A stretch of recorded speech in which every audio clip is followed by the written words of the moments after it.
Assalamualaikum warahmatullahi wabarakatuh. Bertemu lagi dengan Pak Tamam dalam pelajaran SKI Sejarah Kebudayaan Islam. Kemarin kita sudah membahas tentang batas-batas wilayah ya, mengenal bangsa Arab dari segi geografis, dari segi alamnya. Sekarang pada pertemuan kali ini kita mengenal bangsa Arab dari kehidupan sosial. Jadi kehidupan sosial masyarakat Arab sebelum Islam.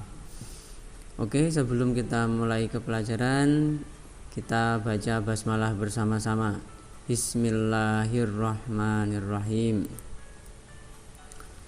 Sebelum masuk ke dalam materi, kita lihat anak-anak bisa mengamati terlebih dahulu.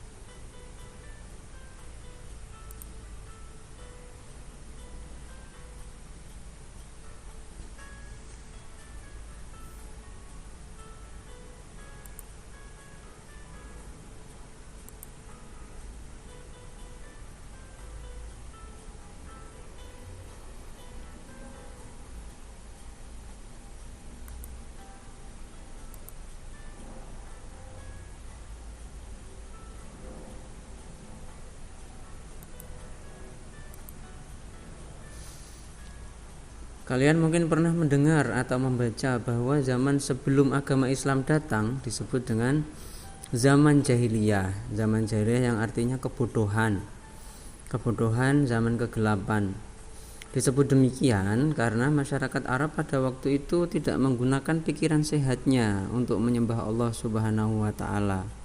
Jadi bodohnya itu mereka tidak menyembah Allah Subhanahu wa ta'ala yang telah menciptakan mereka. Mereka dalam kegelapan karena tidak mau mengikuti petunjuk agama yang benar yang dibawa oleh para Rasulullah Subhanahu wa ta'ala.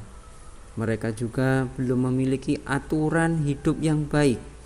Tidak terdapat pemerintahan dan hukum yang tetap.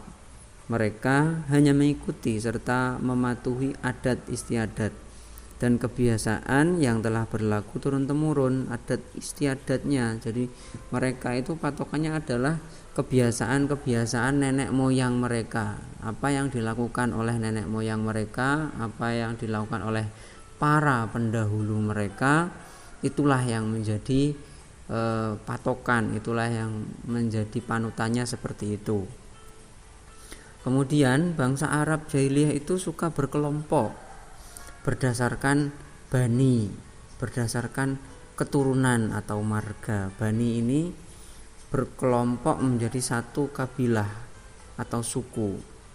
Jadi kabilah ini adalah kelompok yang terdiri atas beberapa bani, seperti suku Quraisy yang merupakan salah satu suku yang terdiri dari Bani Hashim, Bani Muthalib, dan Bani Kilab. Mereka hidup berkelompok dan mementingkan kelompoknya. Ini kelompokisme atau sukuisme. Jadi sangat mementingkan kelompoknya. Sehingga karena mereka itu mementingkan kelompok, ketika ada sesuatu atau yang menyinggung dari kelompok lain, menyinggung kelompok mereka, mereka akan marah dan berperang. Seperti itu, sehingga pada waktu itu seringlah terjadi yang namanya peperangan akibat perselisihan yang terjadi di antara suku-suku tersebut. Nah, meskipun demikian, itu tidak sepenuhnya bahwa orang Arab itu buruk ya. Nah, jadi ada dua sisi.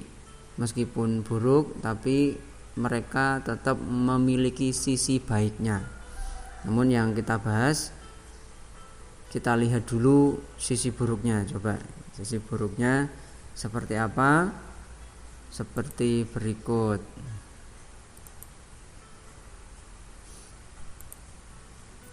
Kebiasaan buruk bangsa Arab. Kebiasaan buruk bangsa Arab itu yang pertama adalah menyembah berhala, dewa, malaikat, jin, roh dan benda-benda langit seperti matahari, bulan dan bintang. Mereka menyembah hal-hal tersebut karena mereka belum mengenal Allah, dan itu memang kebiasaan pendahulu mereka. Jadi mereka ikutan saja gitu. Mereka tidak berpikir mengapa kok berhala disembah padahal kan terbuat dari batu. Kemudian percaya pada tahayul dan hantu. Percaya pada tahayul dan hantu. Itu hal-hal yang tidak nyata. Tahayul itu bohong ya. Kemudian suka minum-minuman keras dan mabuk-mabukan. Mereka suka bermabuk, minum minuman keras, padahal ketika seseorang minum minuman keras, mabuk itu hilang akal, kesadarannya hilang, sehingga mereka akan perbuatannya tidak terkontrol dan bisa merugikan orang lain, melukai orang lain gitu. Ini yang salah satu hal yang menjadi memicu perselisihan biasanya di antara suku-suku. Hidup boros dan suka berfoya-foya. Mereka sukanya menghambur-hamburkan uang ya, yaitu salah satu bentuknya ya mabukan itu. Ya. Hidup boros. Kemudian suka bermain judi. Nah, borosnya digunakan untuk bermain judi ya. Bermain judi karena judi itu kan tidak pasti ya, suatu hal yang tidak pasti itu, sehingga hartanya akan hilang, boros hilang. Kemudian suka membuat persembahan kepada dewa-dewa, buat sembahan, baik mulai dari sesembahan buah-buahan, binatang sembelihan, ataupun harta, bahkan sampai nyawa. Itu kan sangat buruk. Kemudian suka berbuat riba, yaitu membungakan uang pinjaman. Jadi kalau meminjami ada banyak syaratnya. Kemudian apabila lahir bayi perempuan, terkadang mereka membunuhnya dengan cara menguburnya hidup-hidup karena merasa malu dan hina. Mereka akan merasa bangga apabila punya anak laki-laki, karena anak laki-laki dianggap sebagai orang yang kuat, memiliki kekuatan, bisa diajak untuk berperang dan sebagainya. Kemudian suka berkelahi, bahkan sampai terjadi perang antar suku hanya karena hal-hal yang kecil. Nah, meskipun demikian, itu dari hal yang buruk tersebut tetap ada nilai positifnya. Berikut nilai positif yang bisa diambil dari bangsa Arab, yaitu dermawan. Mereka sangat bangga jika disebut dengan dermawan. Dermawan itu suka memberi. Bahkan dikisahkan itu apabila ada tamu, mereka hanya memiliki seekor unta, maka untanya itu akan disembelih untuk menghormati tamu tersebut, agar disebut dengan dermawan, agar dipanggil dermawan. Kemudian suka menepati janji.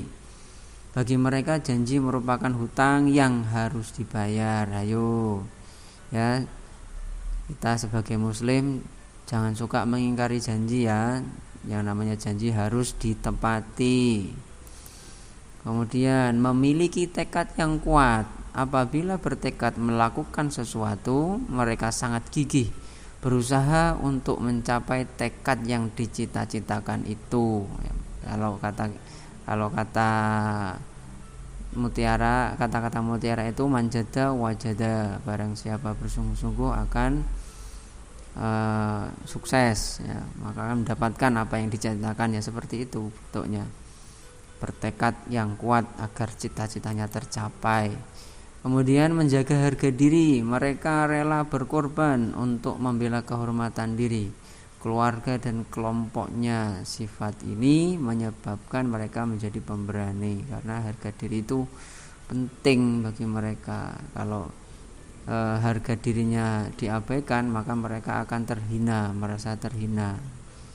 Tuh, mereka untuk kebiasaan orang Arab akan membela harga diri. Kemudian teguh pendirian. Mereka sangat teguh dalam pendiriannya dan tidak mudah dipengaruhi orang lain.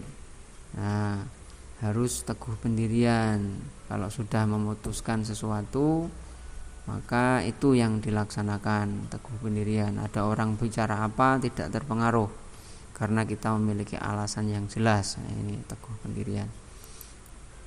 Teman dapat dipercaya. Pada umumnya bangsa Arab jujur dan suka berkata benar meskipun itu yang menyakitkan.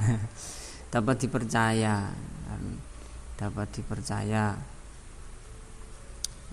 jujur, seperti halnya itu Nabi Muhammad ya, diberi julukan Al-Amin. Ya begitu. Demikian pertemuan pada kali ini ya, sifat buruk dan sifat baiknya bangsa Arab. Mudah-mudahan dapat bermanfaat. Anak-anak juga bisa melihat di buku elektronik ya, yang mungkin sudah di-download untuk lebih jelasnya. Terima kasih, tetap belajar, semangat, semoga mendapatkan ilmu yang bermanfaat dari saya. Banyak kekurangan, mohon maaf. Wassalamualaikum warahmatullahi wabarakatuh. Sampai jumpa pada pertemuan yang akan datang.